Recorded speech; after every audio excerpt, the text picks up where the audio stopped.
తెలుగుదేశం పార్టీకి బీసీలు వెన్నెముక.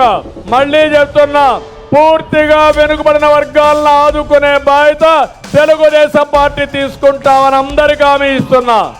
బీసీలకు రక్షణ కోసం ఒక చట్టాన్ని కూడా తీసుకొచ్చి ఎవరైనా బీసీల జీవితాలతో ఆడుకోవాలంటే కబద్దార్ జాగ్రత్తగా ఉండమని ఒక ప్రత్యేకమైన చట్టాన్ని తీసుకొస్తానని చెప్పి మీకు తెలియజేస్తున్నా. బీసీ కమిషన్ ను శాశ్వత ప్రాతిపదిక మీద నియమించేందుకు చట్టం చేస్తాము అని చెప్పి ఆ రోజు బీసీ డిక్లరేషన్ లో చెప్పడం జరిగింది. చెప్పిన మాట ప్రకారం చట్టం చేశాం. నామినేటెడ్ పదవుల్లో 50% బీసీలకు, ఎస్సీలకు, ఎస్టీలకు, మైనారిటీలకు రిజర్వేషన్ కల్పిస్తాము అని చెప్పి చెప్పడం జరిగింది. ముఖ్యమంత్రి చంద్రబాబు నాయుడు గారిని స్పష్టంగా ఒక్క విషయం అడుగుతున్నాను.